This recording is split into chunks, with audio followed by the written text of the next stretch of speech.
नेताजी का चश्मा, इस कहानी को लिखे हैं स्वयं प्रकाश जी। जिस ईयर हमारा भारत आजाद हुआ था उसी साल यानी 1947 में इनका जन्म हुआ था, मध्य प्रदेश के इंदौर शहर में। स्वयं प्रकाश जी ने बहुत सारे कहानी लिखे हैं, जैसे सूरज कब निकलेगा, आएंगे अच्छे दिन भी, सांधन और आदमी जात का आदमी, और भी बहुत सारे हैं। अब चलते हैं हम अपने स्टोरी के ऊपर। मैं यह सब इसलिए बताता हूँ क्योंकि एग्जाम में यह अक्सर पूछे जाते हैं। हवलदार साहब को हर 15वें दिन अपने काम के सिलसिले में एक कस्बे से गुजरना पड़ता है। कस्बा यानी छोटा गली या मोहल्ला। तो कस्बा ज़्यादा बड़ा तो नहीं होगा, सीमेंट से बने पक्के मकान बहुत कम हैं। बाकी के मकान या तो मिट्टी के बने हुए हैं या फिर लकड़ी के। जिसे बाजार कह सके वैसा एक ही बाजार है। और इस कस्बे में एक लड़कों का स्कूल है, एक लड़कियों के लिए स्कूल है, एक कारखाना यानी एक फैक्ट्री भी है, 2 सिनेमा घर यानी मूवी थिएटर जो होते हैं वह भी है, एक नगर पालिका है यानी जो म्यूनसिपैलिटीज होती है ना, इस कस्बे में भी है। यह म्यूनसिपैलिटीज टूटी फूटी सड़क पक्की बनवा देती है, कुछ टॉयलेट्स बनवा देती है और भी बहुत कुछ करती है। यह तो हो गई उस कस्बे की सारी डिटेल्स। अब चलते हैं मेन कहानी के ऊपर। यह कहानी नेताजी सुभाष चंद्र बोस जी के ऊपर है। यह स्टैच्यू बाजार के चौराहे पर है और यह स्टैच्यू संगमरमर पत्थर से बनी हुई है। यह वही पत्थर है जिससे ताजमहल को बनाया गया था। पत्थर से मूर्ति बनाने का काम हाई स्कूल के इकलौते ड्राइंग टीचर को दिया गया, जिनका नाम मोतीलाल है। 1 महीने बाद नेताजी का मूर्ति बनकर तैयार हो गया। नेताजी काफी सुंदर लग रहे थे। वे फौजी की वर्दी में थे। मूर्ति को देखते ही दिल्ली चलो और तुम मुझे खून दो, मैं तुम्हें आज़ादी दूंगा के नारे याद आ रहे हैं। सब कुछ बहुत अच्छा सा था, सिर्फ नेताजी का चश्मा को छोड़कर, क्योंकि चश्मा को संगमरमर पत्थर से नहीं बनाया गया था। यह एक साधारण चश्मा है।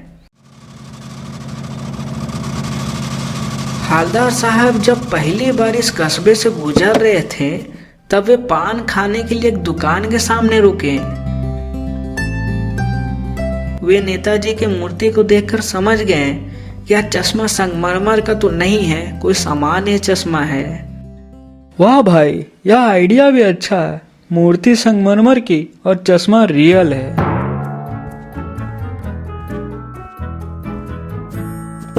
कार कस्बे के आगे निकल गई, लेकिन हवलदार साहब इस मूर्ति के बारे में ही सोचते रहे। दूसरी बार जब वे कस्बे में आए तब नोटिस किया कि चश्मा तो दूसरा है। वाह भाई, क्या आइडिया है। मूर्ति कपड़े नहीं बदल सकती है पर चश्मा तो बदल सकती है ना। तीसरी बार फिर एक नया चश्मा था।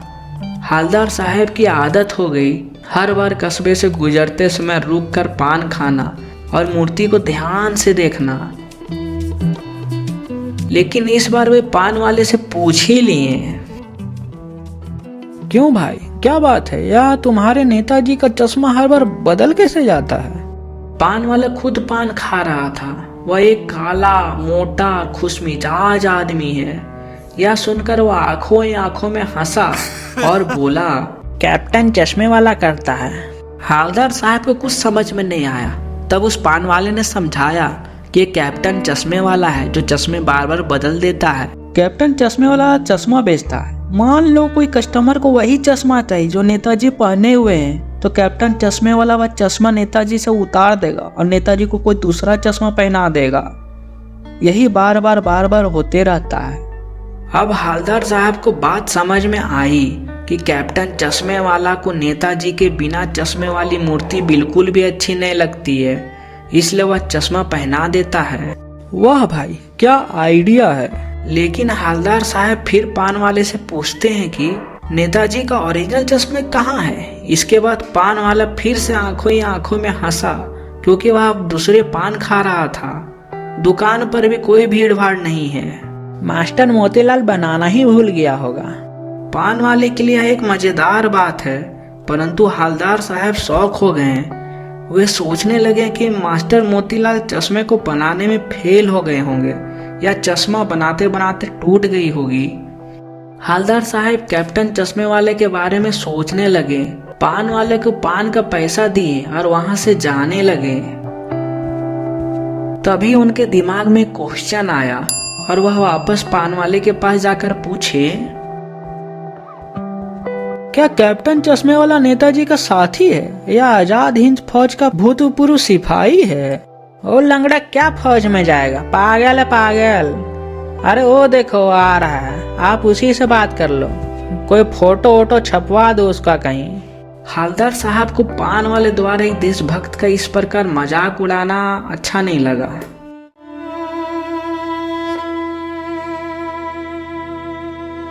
हवलदार साहब देखें कि एक मरियल सा लंगड़ा आदमी सिर पर गांधी की टोपी लिए आ रहा था। हवलदार साहब यह सब देखकर चक्कर में पड़ गए। वे पूछना चाहते थे कि लोग उसे कैप्टन क्यों कहते हैं, लेकिन पान वाले ने साफ मना कर दिया कि वह अब ज्यादा बात नहीं करना चाहता। फिर क्या, हवलदार साहब वहां से चले गए। 2 साल तक हवलदार साहब काम के सिलसिले में इस कस्बे से गुजरते रहे और नेताजी की मूर्ति में बदलते हुए चश्मों को देखते रहे।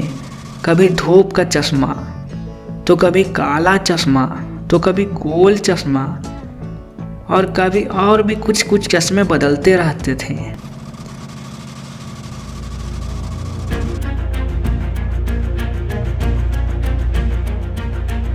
लेकिन एक बार हवलदार साहब वहां से गुजर रहे थे तो वह देखे कि मूर्ति पर कोई भी चश्मा नहीं है। उस दिन पान वाले की दुकान भी बंद थी और उस बाजार में बहुत सारे दुकान बंद थी।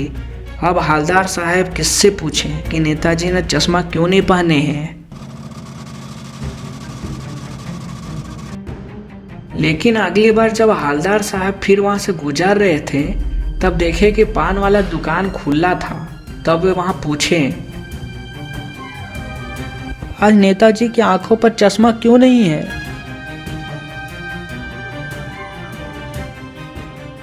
कैप्टन मर गया साहब।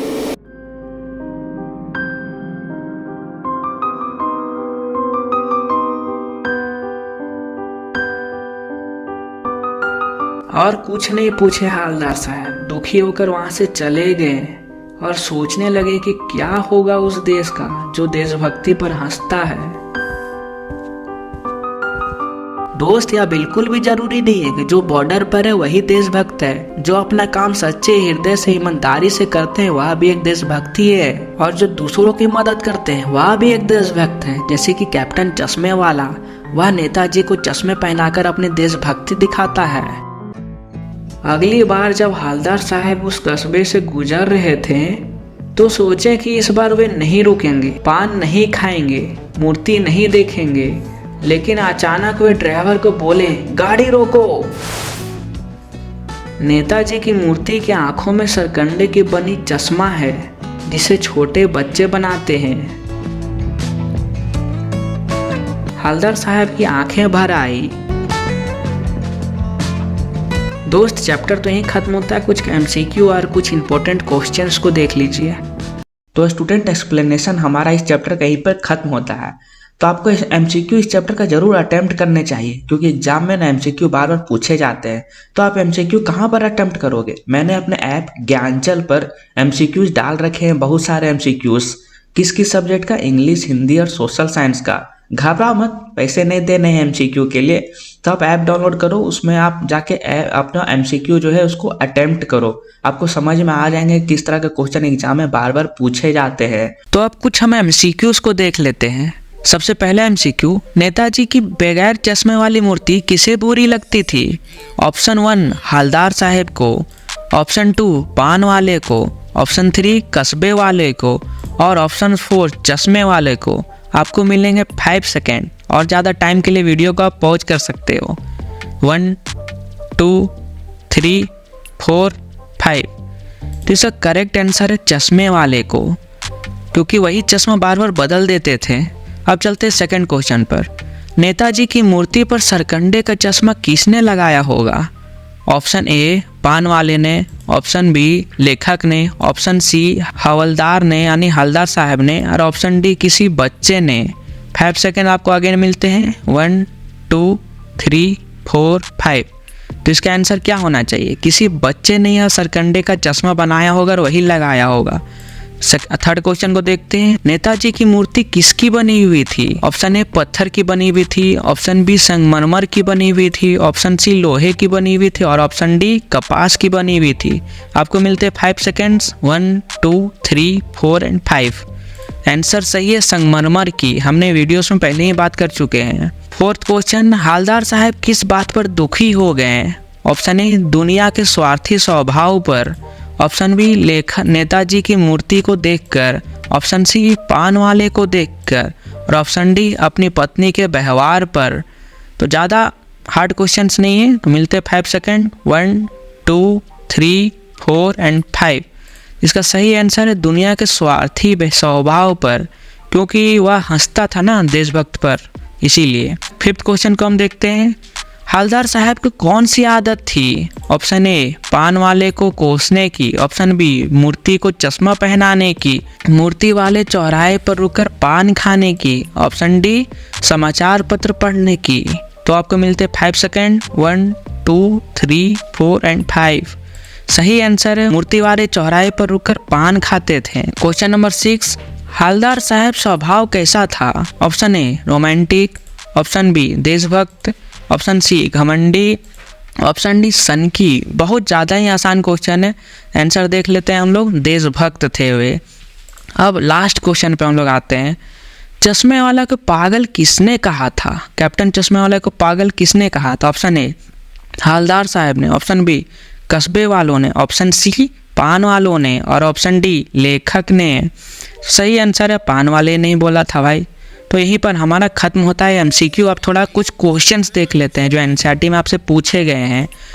सबसे पहला क्वेश्चन हमारे पास, सेनानी ना होते हुए भी चश्मे वाले को लोग कैप्टन क्यों कहते थे? यानी उसको कैप्टन कहते थे ना चश्मे वाला को, ऐसा क्यों? सिंपल सा आंसर है, चश्मे वाला एक बूढ़ा मरियल सा लंगड़ा आदमी था। सेनानी ना होते भी लोग उसे कैप्टन इसलिए कहते थे क्योंकि उसके अंदर देशभक्ति की भावना कूट कूट कर भरी हुई थी। देश के प्रति त्याग और समर्पण की भावना उसके हृदय में किसी भी सेनानी या फौजी से कम नहीं थी। उसकी इसी देशभक्ति के कारण उसे लोग कैप्टन कहते थे, क्योंकि वह नेताजी के चश्मे को बदलते रहता था। बाकी कोई भी चश्मा में नहीं बदलता था, सिर्फ कैप्टन ही बदलते थे, इसीलिए उसे यहाँ पर कैप्टन बोला जाता है। सेकंड क्वेश्चन को देखते हैं। हवलदार साहब ने ड्राइवर को पहले चौराहे पर गाड़ी रोकने के लिए मना किया था, लेकिन बाद में तुरंत रोकने को कहा। लास्ट वाला सीन, हवलदार साहब पहले मायूस हो गए थे। इसका आंसर होगा हवलदार साहब पहले यह देखकर मायूस हो गए थे कि कस्बे के चौराहे पर सुभाष चंद्र बोस की प्रतिमा को अवश्य थी, यानी वहाँ पे स्टेच्यू तो थी, पर उनकी आंखों में चश्मा नहीं लगी होगी। वह यही सोच रहे थे कि वो बिना चश्मा के नेताजी का स्टेच्यू होगा। थोड़ा एलोबरेट करना है इस क्वेश्चन में। मूर्ति पर सरकंडे का चश्मा क्या उम्मीद जगाती है? लास्ट वाला सीन में सरकंडे का चश्मा लगा हुआ था ना नेताजी के ऊपर, तो वह क्या दर्शाता है वही पूछ रहा है यहाँ पर। मूर्ति पर सरकंडे का चश्मा यह उम्मीद जगाता है कि लोगों की देशभक्ति का भावना अभी मरी नहीं है, भावी पीढ़ी अभी भी इस धरोसाय को संभाले हुए है, यानी अभी भी देशभक्ति है, तभी ना कोई तो चश्मा पहना रहा है, चाहे वो बच्चा हो या फिर बूढ़ा हो। सी नंबर देखते हैं। हवलदार साहब इतनी सी बात पर भावुक हो उठे। नेताजी की मूर्ति की आंखों पर सरकंडे से बना छोटा सा चश्मा देखकर हवलदार साहब भावुक हो गए। लास्ट वाला सीन में चश्मे जब सरकंडे का देखा तो उनकी आंखों में नमी हो गई, भावुक हो गए वे। उन्हें यह विश्वास हो गया कि देशभक्ति का भावना भावी पीढ़ी के मन में पूरी तरह से भरी हुई है। 2 क्वेश्चन हमने कर लिया। नेक्स्ट क्वेश्चन देखते हैं। स्पष्ट करना है इसको, आशा स्पष्ट करना। बार बार सोचते क्या होगा उस कौम का जो अपने देश की खातिर घर गृहस्थी जवानी जिंदगी सब छोड़ देने वालों पर भी हंसती है और अपने लिए बिकने के मौके ढूंढती है। यानी वह पान वाला कैप्टन चश्मे वाले के ऊपर हंसा था कि वह चश्मा बदलता है, उसे पागल बोला था, वही चीज़ को थोड़ा स्पष्ट करना है। यह कथन हवलदार साहब का है। हवलदार साहब बोले थे पान वाला के लिए। हवलदार साहब को जब पान वाले से कैप्टन की मृत्यु का पता चलता है तब वे बार बार यही सोचते रहे हैं कि उस कौम का भविष्य कैसा होगा जो उस लोगों की हंसी उड़ाती है, जिन्होंने अपने देश के लिए घर गृहस्थी अर्थात अपना स्वार्थ का त्याग कर लिया है। साथ में वे ऐसे अवसर तलाशते हैं जिससे उनके स्वार्थ का पूर्ति हो सके, चाहे इसके लिए उन्हें अपनी नैतिकता को भी त्यागना क्यों ना पड़े। यानी यहाँ पर लोग सिर्फ अपना स्वार्थ को देखते हैं, देश के लिए और दूसरों के लिए बिल्कुल भी नहीं सोचते हुए। फोर्थ क्वेश्चन को देख, पान वाले का एक रेखा चित्र प्रस्तुत कीजिए। यह क्वेश्चन बार बार एग्जाम में पूछा जाता है, इसका आंसर जरूर देख लेना। पान वाला एक मोटा, काला, खुशमिजाज, लाल काली बत्तीसी और मोटी तोंद वाला, वह हर वक्त पान चबाने वाला यानी बार बार पान खाते रहता था। वीडियोस में हम लोग डिस्कस कर चुके हैं। दूसरों पर फबत्ती कसने वाला व्यक्ति था, यानी मजाक उड़ाते रहता था। यही एक दो लाइन को थोड़ा सा आपको एलोबरेट कर देना है, एग्जाम में ज़्यादा मार्क्स के आएंगे। तो सिंपल सा, वह एक मोटा था, कुछ मिजाज था, तो ऐसा उसको एक्सप्लेन कर देना है। लास्ट क्वेश्चन को हम लोग देखते हैं, तो उसी का लाइन लग रहा पान वाले का ही। वो लंगड़ा क्या फौज में जाएगा, पागल है पागल। कैप्टन के प्रति पान वाले की इस टिप्पणी पर आपकी अपनी प्रतिक्रिया क्या होनी चाहिए? तो थोड़ा सा इसमें आएगा, गुस्सा जरूर आएगा, जैसे कि वह उनको आया था हवलदार साहब को। यानी यहाँ बता रहा है कि पान वाले की कैसा बिहेवियर है, उसे ऐसा नहीं कहना चाहिए। देशभक्ति कैप्टन के अंदर कूट कूट के भरी हुई है, यहाँ सब वही सब लिखा हुआ, उपहार से नहीं उड़ाना चाहिए। यही सब आपको थोड़ा सा एक्सप्लेन कर देना है एग्जाम के टाइम में, और क्या। तो वीडियो यहीं पे ख़त्म होती है। और साथ में आपको जो मैं बताया हूँ, आप एप्लीकेशन जरूर डाउनलोड करें और इस कोर्स को जरूर ज्वाइन करें। और इसमें बहुत सारी वीडियोस मैंने प्रोवाइड कराया हूँ, मैथ और साइंस का आपको मिलेंगे हैंड रिटन नोट्स और MCQ टेस्ट सीरीज सैंपलों पर और बहुत ज़्यादा ही कुछ। तो अभी ज्ञानचाल ऐप को डाउनलोड करें। मिलते हैं आपको नेक्स्ट वीडियो में, तब तक के लिए जय हिंद।